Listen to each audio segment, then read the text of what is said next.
अच्छी खबर यह है कि जी बरतानिया ने PIA की परवाज़ों पर से 5 साल बाद जो है पाबंदी हटा ली है, मगर इसमें सबक यह है कि एक गैर जिम्मेदाराना बयान जो है वो मुल्क को कितना भारी पड़ सकता है। तहरीक इंसाफ दौर के वज़ीर हवाबाजी गुलाम सरवर खान ने 2020 में कौमी असम्बली में तकरीर के दौरान पाकिस्तानी पायलट्स के जो लाइसेंसों को जो है जाली करार दिया था। इससे कुछ रोज़ कबल जो है कराची में PIA परवाज़ हादसे में पायलट की गलती से 97 अफराद जो थे वो हलाक हुए थे। गुलाम सरवर खान ने असम्बली फ्लोर पे कहा था कि जी PIA के 40% पायलट्स के लाइसेंस जो हैं वो मशकूक हैं। उन्होंने ये भी कहा था कि जी 860 फाल पायलट्स में से 262 ने खुद इम्तहानात भी नहीं दिए। उनके लाइसेंसेस डुबियस है, वो सस्पेक्टेड है। अगर अनफेयर मीन से कोई डॉक्यूमेंट लिया जाए तो उस डॉक्यूमेंट की फेक समझ के कैंसिलेशन होती है। उन्हीं में से आउट ऑफ 262 28 पायलट्स तो फेडरल गवर्नमेंट और फेडरल कैबिनेट से उनकी कैंसिलेशन की अप्रूवल ली गई और फिर उन्हें उनके लाइसेंस कैंसिल किए गए, तो वो लाइसेंस फेक। इस बयान के बाद PIA परवाज़ों पर यूरोप, अमेरिका, बरतानिया समेत कई ममालिक में पाबंदी आयद कर दी गई।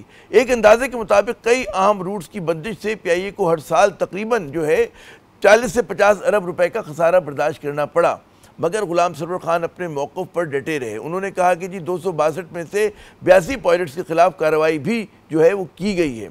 इस गैर जिम्मेदाराना बयान ने पाकिस्तान के लिए आलमी सतह पर फ़ज़ाई सेफ्टी के शुबात पैदा किए और हमारे लिए दरवाजे बंद कर दिए।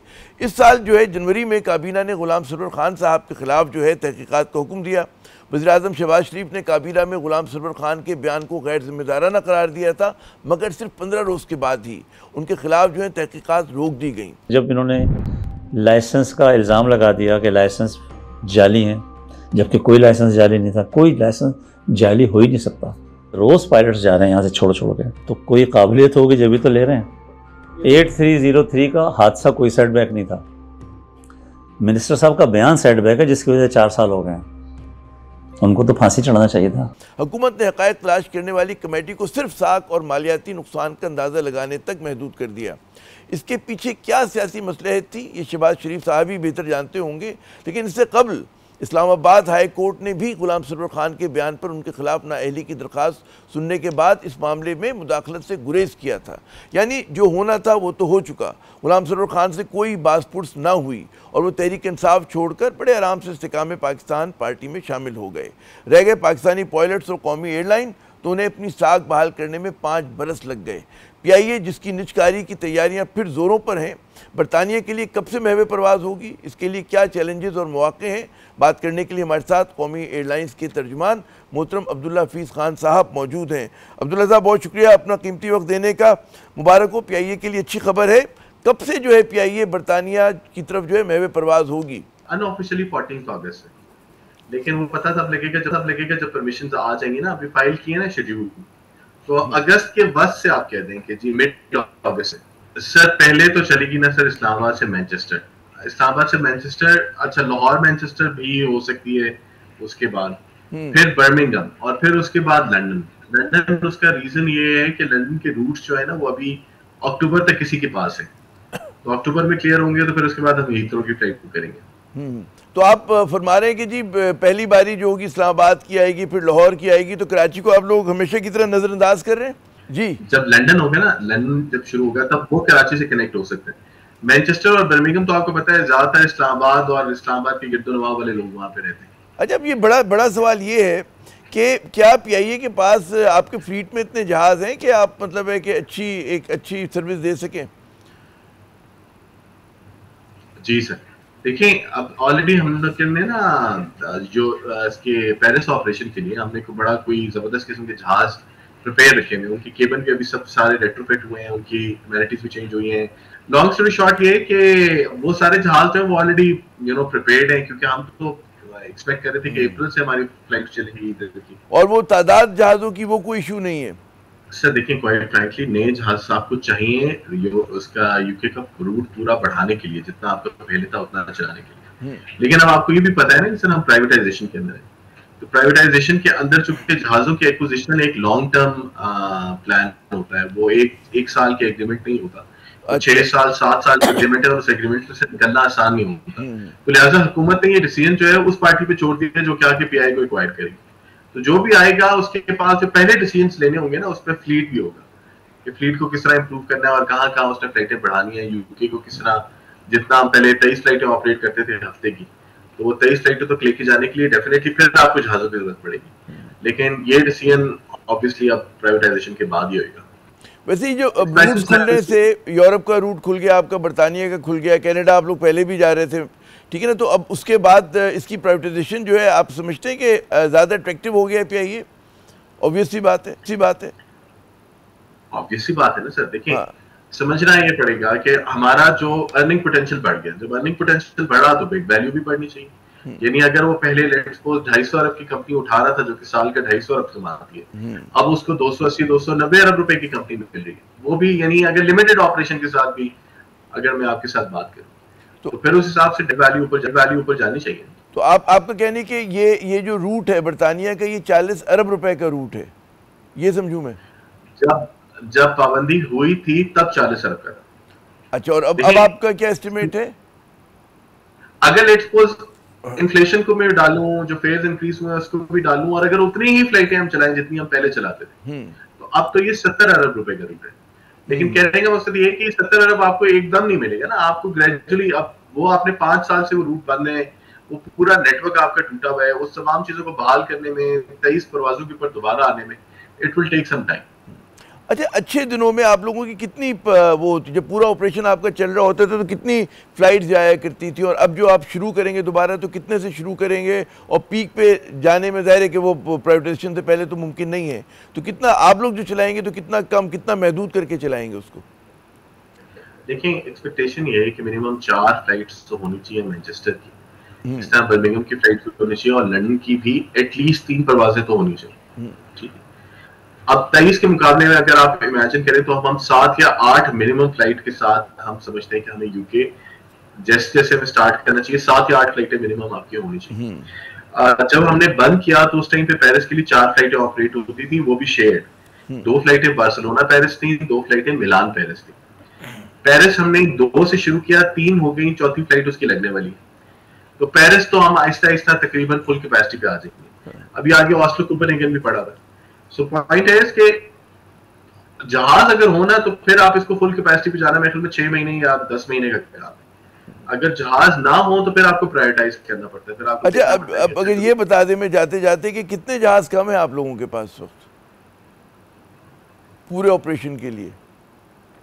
मिनिमम 4 या 5, 4 से 5। अच्छा, अमेरिका के ऑपरेशन की क्या सूरत हाल है?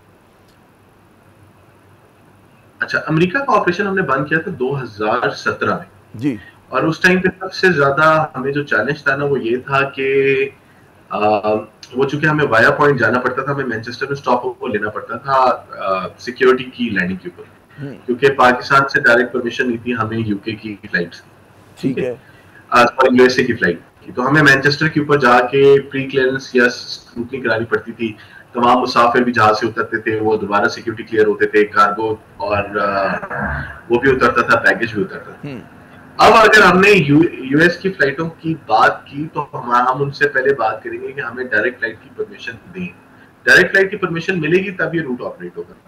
अब आप ये देखेंगे हम टोरंटो ऑपरेट करते हैं और टोरंटो बहुत अच्छा रूट है, उतना ही डिस्टेंस है, मोर और लेस उतनी लंबी ड्यूरेशन की फ्लाइट है, और टोरंटो हमारे लिए प्रोडक्टिव सेक्टर है।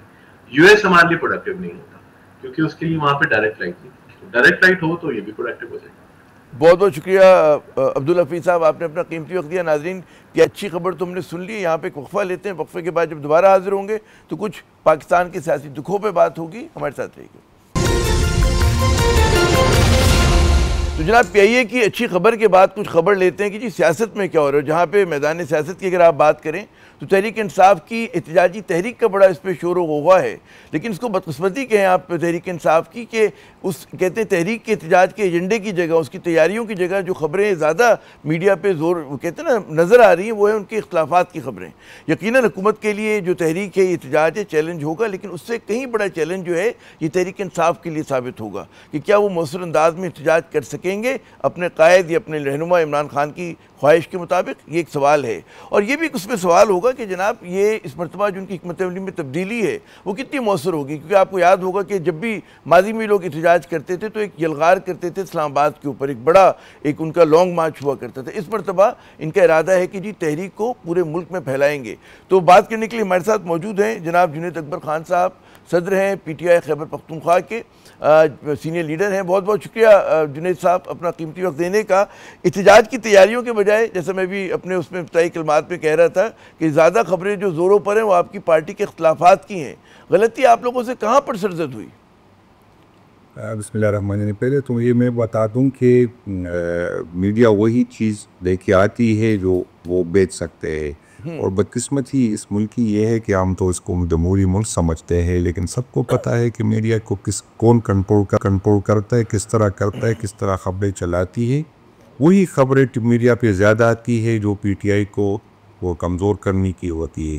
बाकी PTI में ये इख्तिलाफात पे नहीं बात थी, यहाँ पर हर बंदे को आगे बढ़ने का मौका होता है। जब हर बंदे को होता है तो इख्तिलाफ राय होती है। तो हमारी इख्तिलाफ इस तरह की नहीं है कि वो खान साहब की तहरीक को कमज़ोर करेगा। हमारे जितनी भी वर्कर है वो इस पे मुत्तफ़िक़, खान साहब के पे PTI की झंडे के नीचे वो मुत्तहद है और इत्तेफाक से है।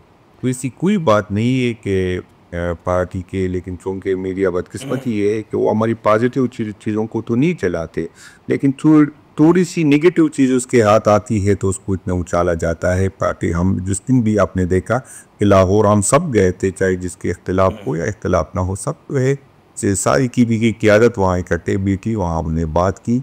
और ख़ान साहब ने जब भी हुक्म दिया, खान क़ियादत ने जब भी हुक्म दिया, इससे पहले भी अगर हमारी इस तरह की छोटी छोटी इख्तिलाफात रही, लेकिन फिर भी जब खान साहब ने हुक्म दिया, खान साहब ने जिसको क़ियादत संभालने का कहा उसने संभाली, और बाकी ने उसके आवाज़ पे लब्बैक कहा। मैं ये अर्ज़ कर रहा था कि आपकी जो शिकायत है मीडिया से वो बिल्कुल अपनी जगह सोलाने दुरुस्त हो, लेकिन अब देखते हैं कि जो आप कह रहे हैं कि सिर्फ सिंपल से इख्तिलाफात हैं, हमें तो उससे ज़्यादा कुछ बढ़ के चीज़ें नज़र आ रही हैं कि सलमान अकरम राजा साहब जो हैं जिस तरह से गुस्से की हालत में आली हमदा पे तनकीद कर रहे हैं। फिर उसके बाद हम देखते हैं जी मिर्ज़ा आफरीदी साहब के घर जो एक दावत हुई, फिर जो है चीफ मिनिस्टर ने आपके बजाय कहते हैं ना कि 5 अगस्त को तहरीक को जो आपकी पहुंचना था रूस पे, उन्होंने 90 रोज़ के प्लान का जो है वो किया, अनाउंसमेंट किया। शेख वक़ास साहब के फिर बयानात आते हैं, वो भी आली हमजा साहिबा से इतने खुश नज़र नहीं आ रहे। आली हमजा साहिबा की खुद अपनी ट्वीट, तो इशारे तो तमाम तर मनफी हैं। नहीं, मैं कभी ये बात नहीं करूँगा कि पार्टी में इख्तिलाफात नहीं होते, और पार्टी हम कोई इतनी डिसिप्लिन पार्टी नहीं है, कोई फोर्स नहीं है कि उसमें ऊपर से हुक्म आएगा और नीचे सब मानेंगे। हम और ये मैं बार बार ये बात करता हूँ कि हम पॉलिटिकल वर्कर है, कोई पॉलिटिकल नौकर नहीं है। हमारे PTI की वर्कर जो है अपना खाते हैं, अपना जो है पहनते हैं, वो किसी की जो है बिरयानी पे नहीं आते, वो अपने खर्चे से आता है, अपना फ़ायदा तो वो अपने सोच रखते हैं। तो जब सोच अपनी रखते हैं तो इख्तिलाफात रखते हैं, और जहाँ उसे गलत लगता है कि उसे हो सकता है वो खुद गलत हो, लेकिन जहाँ उसे लगता है कि ये गलत हुआ है तो उस पर तनकीद करते हैं। या इस पे बात हो सकती है कि ये तनकीद कहाँ होनी चाहिए। तो हमने छुपाते हैं कि हमें इख्तिलाफ है, लेकिन हम ये समझते हो जब इतनी बड़ी पार्टी बन जाती है जिसको 70-75% लोगों का सपोर्ट हासिल ये जो आपने तनकीद की बात की कि पार्टी में तनकीद होती, तनकीद इस बात पर भी हो रही है कि मिर्ज़ा आफरीदी साहब के फार्म हाउस के ऊपर जो दावत हुई, तो क्या आप इससे लाइल्म थे कि वहाँ पर आपको लेके जाया जाएगा, या वहाँ पहुँचकर मालूम हुआ पीछे क्या कहानी थी इसके? बिल्कुल कहूँगा, मुझे यही कहा गया कि लाहौर में हमारी पार्लिमानी कमेटी की मीटिंग है, वहाँ पर हम सब ने जाना है, लेकिन ये नहीं बताया गया। तो उसी दिन पता चला कि हमने कहाँ जाना है। बाकी पार्टी ने बताया था कि वहाँ पर सब जाएंगे, तो हमने बावजूद इसकी कि मेरी अपनी एक एक्टिविटी थी मर्दान में, तो हमने उसको पोस्टपोन की, पार्टी के हुक्म पे हम चले गए। वहाँ रास्ते में हमें पता चला कि मिर्ज़ा दीदी साहब जो है वो हमारे मेज़बान हैं। तो ये बात नहीं है कि मैं अरबी में जाता, अगर पार्टी ने हुक्म दिया मिर्ज़ा दीदी साहब के घर हो या किसी के घर पे हो, पार्टी का जो हुक्म होता हम उसको पूरा करते। लेकिन मैंने ये बात की कि उस जाने से पहले मुझे नहीं पता कि हम कहाँ जा रहे हैं। जी जी जी। अच्छा बताइए कि जो मौजूदा हालात हैं तहरीक इंसाफ के लिए, ये ज़्यादा सख्त है जो 9 मई के फ़ौरन बाद जो हालात पैदा हुए थे वो ज़्यादा सख्त है? नहीं, PTI के लिए तो मुश्किल वक्त बिल्कुल ये सही है कि हमारी मुश्किलात कम नहीं हो रहे, मुश्किलात बढ़ रहे रियासत और रियासती इदारों की तरफ से। लेकिन मैं आपको बता दूं कि 9 मई के बाद पार्टी इतनी मजबूत नहीं थी जितनी आज है। हमारी सपोर्ट बढ़ रही है, हमें आमदनियाँ लोगों की बढ़ रही है, पार्टी का ग्राफ बढ़ रहा है, पार्टी के वर्कर डटे हैं, तो ये मुश्किल हमारे लिए। इस मरतबा कहा जा रहा है कि जो आपकी जो तहरीक वो डू और डाई वाली तहरीक होगी, और ज़ाहिर है कि डू और डाई में दोनों ऑप्शन होते हैं। बाज़ आपके कहते हैं ना जो आप जिस तरह के नताइज चाह रहे होते हैं वो आपको नहीं मिलते। तो अगर हिकमत अमली नाकाम हुई तो फिर क्या करेंगे? वो जो आपके चीफ मिनिस्टर साहब ने कहा है कि जी हम सियासत से किनारा कश हो जाएंगे, नाराज कोने में बैठ जाएंगे, वो होगा या कुछ और आप लोगों का हिकमत अमली होगी? नहीं वो कुछ चीज़ें जो है पॉलिटिकल लोग इस तरह की है, वो उसकी मवाद होती है, तकदीर के लिए कुछ चीज़ें होती है जो ज़रूरी नहीं है कि उसको किसी तरह समझा और पढ़ा जाए और सुना जाए ना। तो कुछ ऐसी चीज़ें जज्बात में बनना कह जाते हैं जिसकी उसी लेवल पे नहीं लेना चाहिए। जो अल्फाज के तो अल्फाज आगे पीछे हो जाती है, क्योंकि सारा दिन हम मीडिया के सामने होते, हम जो है गैदरिंग करते इस तरह की चीज़ें। अच्छा, एक और बड़ा अहम मौजू सेनेट, क्या तैयारी है उसकी? किस किस के नाम जो है आप लोगों ने अब तक फाइनलाइज किए हैं? फाइनल तो वैसर साहब कल निकले थे, तो उसने तो 3-4 नाम, लेकिन मैंने उससे कंफर्म खुद नहीं कि वैसर साहब ने थे खान साहब, लेकिन मैंने भी मीडिया पे सुना था जो 4-5 नाम है। तो उससे अल्लाह ताला जो भी होगा इंशाल्लाह ताला वो जो भी खान साहब फाइनल करेंगे। आप जो हैं वो सूबाई सदर हैं, इस मामले पे कोई मुशावरत कोई इस पे हुई है कि नहीं? वो तो गलूप में तो उस हालत में लेते जब खान साहब ने फैसला करना था। खान साहब की फैसला आएगा तो पॉलिटिकल कमेटी में आके नहीं की, तो जो खान साहब की बहनें भी निकल आई है और साहब की भी मुलाकात हुई है, तो जो भी खान साहब का हुक्म होगा अल्लाह ताला हम सबको कबूल होगा और उनके लिए हम इंशाल्लाह मेहनत करेंगे। दुरुस्त। अच्छा, अब एक और बात ये कि जो नज़र आ रहा है कि जी वफाक जो है वो बड़ा संजीदगी के साथ जो है KP के मामलात में जो है मुदाखलत कर रहे हैं, और एक तासुर ये भी कि हुकूमत बदलने की बात हो रही है, तो वो जो कहते हैं ना कि आपका अपने उसमें हाउस के अंदर एक आपको चैलेंज दरपेश है, कितना ख़तरा है कि जी वहाँ पे हुकूमत जो है आपके हाथ से निकल सकती है? पीटीआई जो है अपना, मैं आपको बता दूं कि KP की हुकूमत हमें कोई मौत में नहीं मिली। हमने KP में हमने जो कैंपेन चलाया था वो का तहफ़्फ़ुज़ का किया था, तो इसलिए ये नहीं कि हमने उसके अपने वोट पे पैरादारी की और अपना वोट को बचाया तो इसकी हमें हुकूमत में। तो PTI की वर्कर अपनी हुकूमत की बचाव की जानते हैं कि हमें अपनी हुकूमत की किस तरह तहफ़्फ़ुज़ करना है। ऐसी कोई बात नहीं है कि न कोई आदमी एतमाद रहा है न हमारी हुकूमत कर रही है। इंशाअल्लाह ताला पाकिस्तान तहरीक इंसाफ KPK में पहले भी इस्तेमाल की, आज भी इंशाअल्लाह आइंदा भी रहेगी। अच्छा, एक और चीज़ के जो जमीयत उलमा इस्लाम के मौलाना साहब ने तजवीज़ दी है कि माइनस अमीन गंडापुर साहब कुछ सोचा जाए, क्या इस पे कहेंगे आप? मौलाना साहब की अपनी जितनी भी राय है और जितना PTI के फैसले PTI के लोग करेंगे कि हमने किसको चीफ मिनिस्टर रखना है, किसको सदर रखना है, तो ये किसी और की तजवीज़ पे तो हम नहीं कर सकते। इस तरह हम अपनी तजवीज़ देंगे मौलाना साहब को ले, हो सकता है वो काबिल कबूल ना हो। तो हर पार्टी अपने फैसले खुद करती है कि किसी को ये नहीं कहना चाहिए कि आप उपलाओं को तब्दील करें। पार्टी में हमारा ही हक है कि हम अपने फैसले करें, अपना चीफ मिनिस्टर बनाए, अपना सदर बनाए। ये फैसले हमारे होने चाहिए, किसी और दुरुस्त। अच्छा जुनैद साहब, एक और बड़ा अहम इस वक्त चेन ऑफ कमांड क्या है? इमरान खान साहब के बाद किसकी बात जो है सबसे ज़्यादा वो कहते हैं ना कि मानी जाती है पार्टी के अंदर? खान साहब की बात मानी जाती है। खान साहब की जो बात होती है हमारी चेयरमैन साहब की मानी जाती है। बस गौर साहब जो चेयरमैन है, हमारी सलमान अकरम राजा साहब जो GS है हमारी, उसकी मानी जाती है। यहाँ पार्लियामेंट में उमर यूसुफ की मानी जाती है, जो क़यादत खान ने जिसकी जिम्मेदारी दी।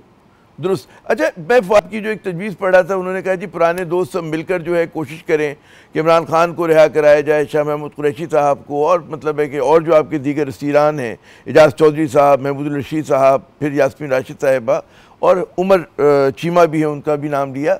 एक नुकाती एजेंडे पे वो कहते हैं इकट्ठा करने की बात कर रहे हैं, क्या कहेंगे इसके ऊपर, इस तजवीज़ पे?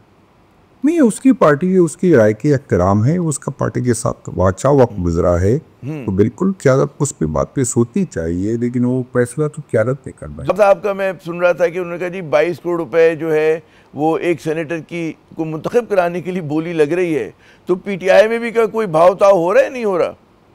मुझे तो नहीं पता लेकिन सेनेट की बदकिस्मती ये है कि हमारी यही रिवायत है कि इससे पहले भी इस तरह की रेडें लगी थी और काफ़ी हमने, अगर आपको याद होगा तो पीटीआई पहली पार्टी थी इस डायरेक्शन से पहले वाइट बंदों को निकाला था। तो ये बदकिस्मती है कि हमारी इस तरह की रिवायत है और हमारी तो कोशिश होगी पीटीआई, तो मैं सारी पॉलिटिकल पार्टियों से भी ये अपील करता हूँ इसका कोई हल निकाले ताकि इस तरह की मंडी न लगे, क्योंकि हमारे सब पॉलिटिशियन के लिए जो है इंतहाई शर्म की बात।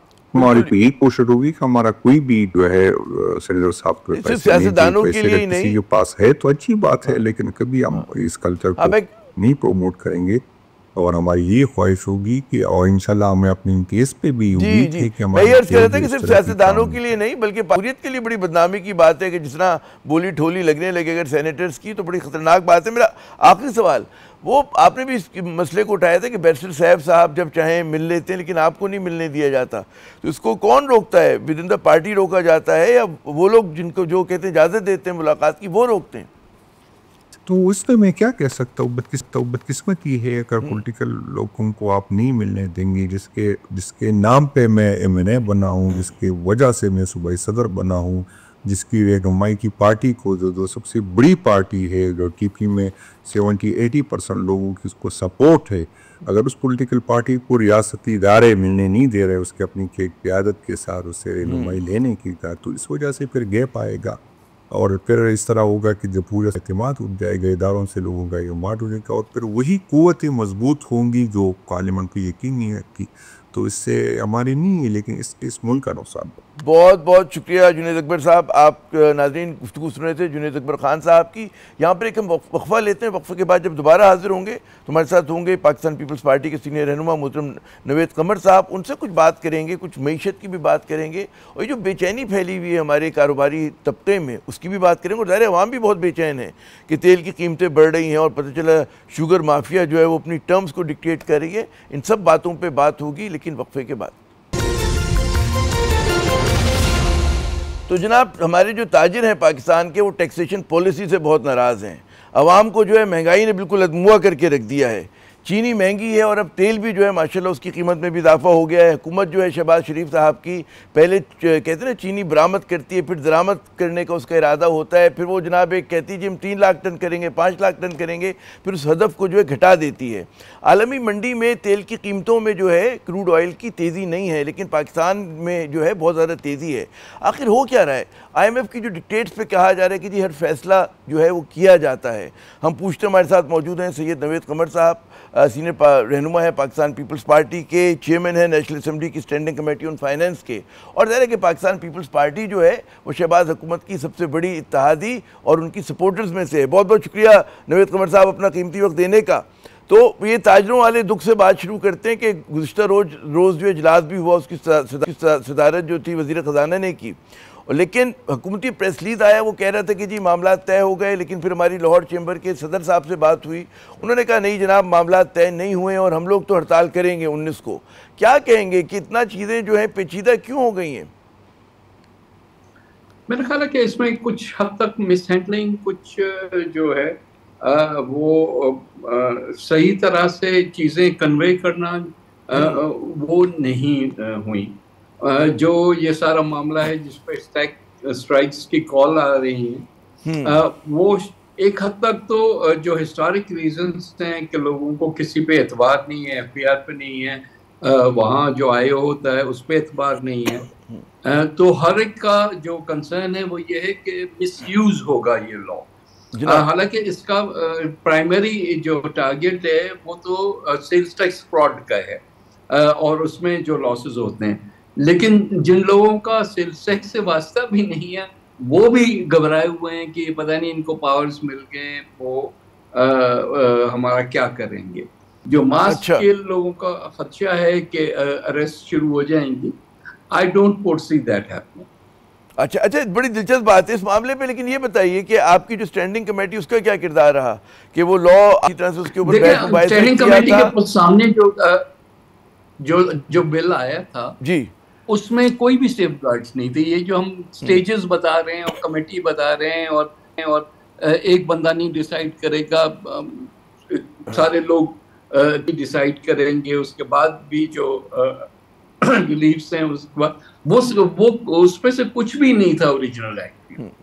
तो कुछ हद तक तो रिएक्शन उस पे भी आ रहा है ना कि जब ओरिजिनल से ये वाटर डाउन हुआ तो वो भी कन्वे नहीं हुआ है सही तरीके से। सो लोग थोड़ा सा रिएक्ट कर रहे हैं। इतना बड़ा कम्युनिकेशन गैप कौन जिम्मेदार है? मतलब है कि अगर वो अपना कहते हैं ना कि जाहिर करके बता नहीं पा रहे तो ऑफिशियल्स हैं, आप वजारत खजाना का मसला है ना, आपके आना बैठ के चेंबर से बात करना और सारे लोगों से बैठ के एक्सप्लेन। अब पोस्ट फैक्टो हम ये सब चीजें कर रहे हैं, लेकिन ये शुरू में ही कर लेनी चाहिए थी तो फिर इतना बड़ा मसला नहीं होता।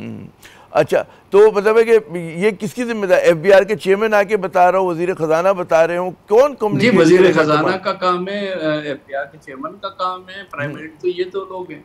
अच्छा, एक तासुर बहुत ज़्यादा गहरा हो रहा है कि जी आईएमएफ के जो मुदाखलत है वो हर मामले पर है। पहले तो होता था कि आईएमएफ आपको एक टारगेट दे रहा है, हदफ दे रहे कि जी 14,000 ट्रिलियन रुपए जमा करना है, एक्स करना है, लेकिन उसकी डिटेल्स, फाइनल डिटेल्स छोड़ दी जाती थी। अब कहा ही जा रहा है कि जनाब फाइनल डिटेल्स भी आईएमएफ बताते कि यूं करेंगे आप, तो इसमें फिर मुल्क की खुद मुख्तारी और मतलब है कि जो होम ग्रोन सोल्यूशंस की बात वो कहाँ गई? नहीं भाई, इस वक्त तो होम सोल्यूशन तो दूर की बात है, मेन इशू है क्रेडिबिलिटी का। अच्छा, जब हम बार बार जाके कमिट करके आते हैं चीजें और फिर जब वक्त आता है तो हम आए बाएं शाएं करते हैं, तो इस वजह से वो आईएमएफ भी सीख गया कि आपके साथ कैसे डील करना है, तो फिर वो माइक्रो मैनेज करता है। अच्छा, ये चीनी का बड़ा स्कैंडल बन गया कि पहले जनाब मतलब आपने कहा जी आपने एक्सपोर्ट करा दी, ठीक है ना, वो कहते बरामद करा दी, फिर अब कह रहे हैं दरामद कराएंगे, उसमें 3 लाख टन का हदफ रखा, 5 लाख टन का, आईएमएफ से डांट पड़ी तो 50,000 टन हो गया। अब ये कहा जा रहा है कि जी शुगर माफिया फिर भी बेनिफिट करेगी कि उस वक्त इंपोर्ट हो रही होगी जब क्रशिंग सीजन होगा, तो फिर किसान को सही पैसे नहीं मिलेंगे। ये हो क्या रहा है कि सबसे कहते हैं पॉलिटिकल इंडस्ट्री जो है वो हमारी शुगर माफिया है, शुगर इंडस्ट्री है। सॉरी, 2-3 चीजें। पहली चीज ये कि मेरा ख्याल है कि पाकिस्तान में इस वक्त भी एक्सपोर्टेबल सरप्लस है, इसलिए ये कहना कि जी एक्सपोर्ट नहीं होनी चाहिए इज नॉट करेक्ट। नंबर 2 कि ये जो इंपोर्ट वाले डिसीजन है ना, जब आपके पास है चीनी मुल्क में तो आप इंपोर्ट क्यों करते? Just to send a signal. इस वक्त भी जो आप कह रहे हैं कि आपने इंपोर्ट ड्यूटीज रिड्यूस कर दी even at a limited amount, I don't think IMF इससे खुश होगा। आप फरमा रहे हैं, आपने बड़ी खबर है कि जी पाकिस्तान में सरप्लस शुगर है और फिर हम चीनी की कीमतें वो 120-130 से छलांग मार के 200 रुपए में मिल रही हैं, 190 में मिल रही है चीनी। तो ये क्या इसको सिर्फ कार्टलाइजेशन कहेंगे? क्या वजह है? ये नहीं है कि आपके पास सफिशिएंट शुगर नहीं है, उसका रीजन ये है कि आपकी वो शुगर जो है वो मार्केट में नहीं आ रही ना। Who is responsible for that? और ये क्या हुकूमत का काम नहीं कि इन चीजों को यकीनी बनाए, या वो इतनी बड़ी कार्टेल है कि नाम है कंपटीशन कमीशन जी, उसका क्या काम है? वो यही है ना कि जहाँ कार्टेल्स बने to control the supplies in the market, वो उन कार्टेल्स को तोड़े। अगर वो नहीं इस्तेमाल करना चाहते या वो नहीं होता तो फिर फॉल्ट किसका है? गवर्नमेंट का ही होगा ना। इसमें और किसी किस्म की इंटरवेंशन इसमें क्या कहा ही जाता है कि जी तमाम जो बड़े सियासतदान मिल्स हैं उन्हीं की मतलब है वो हर तरह से हर चीज़ डिक्टेट करते हैं, चाहे किसान को शुगर केन की प्राइस देना हो, तो ये सबसे पोलिटिसाइज आपकी वो है इंडस्ट्री है। नहीं, वो ये मेरा ख्याल है कि इस आर्गुमेंट के पीछे छुपते हैं भाई, जिसकी भी मिल है, अगर आपने कार्टेल को ब्रेक करना है तो आपको कार्टेल को ब्रेक करना है ना। What does difference does it make वो किसकी ओनरशिप में है? तो फर्क तो बड़ा पड़ता है। अगर हुक्मरानों की हो, पार्टी के कायदीन की हो, तब तो बड़ा मुश्किल हो जाएगा। नहीं, उससे क्या नहीं, आई एम वेल अवेयर कि क्या इस वक्त ओनरशिप लेवल है पूरे पाकिस्तान में, बात ये नहीं। मेरा पर्सनल ख्याल ये कि हुकूमत को इस सारे मामले से बचना चाहिए वैसे भी, कि आप प्राइस को मार्केट की बजाय गवर्नमेंट बैठ के कंट्रोल करे, वो ज़माने चले गए। एक एरिया है जिसमें हुकूमत को कंसर्न भी होना चाहिए, वो है गंदम की कीमत, जो आपका स्टेपल है, जिससे आपका हर बंदे का पेट भर। अच्छा, उसको आपने डीरेगुलेट कर दिया, उसमें आप जो भी है, इस साल आपने प्रोक्योरमेंट भी नहीं दी, अगले साल फार्मर लगाएगा नहीं, फिर आप इंपोर्ट करोगे, वो एक अजीब सा वो मामला।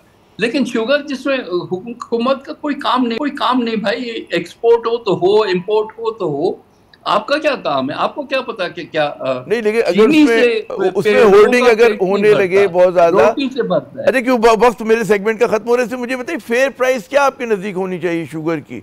आई have no idea and why should I care भाई। जो मार्केट सेट करेगी, अगर आप इंटरवेंशंस बंद कर दें तो मार्केट सही एक अपने पोजीशन पे आ जाएगी ना। आप चावल की कीमत तो सेट करते नहीं हो, आप जो है मेज की, कॉर्न की कीमत तो सेट करते नहीं हो, आप चीनी के पीछे क्यों पड़े हुए हो? बहुत बहुत शुक्रिया नवेद कमर साहब। हमारे सेगमेंट का वक्त खत्म हो रहा है। इनका कहते हैं दुरुस्त कहने के असूली तौर पे फिक्र नहीं होनी चाहिए, लेकिन जब कहते हैं कि ज़ख़ीरे अंदोज़ी हो रही हो, कार्टलाइजेशन हो, तो फिर हुकूमत को फिक्र होनी चाहिए कि जिस तरह से अवाम को, पाकिस्तानी अवाम को लूटा खसूटा जा रहा है। बहुत सारे सवालात रह गए नवेद कमर साहब से करने के। तेल की हम कीमतों पर बात करना चाह रहे थे, लेकिन इंशाअल्लाह आइंदा फिर कभी सही। आमिर रज़ा को अगले प्रोग्राम तक की इजाज़त। खुदा हाफ़िज़।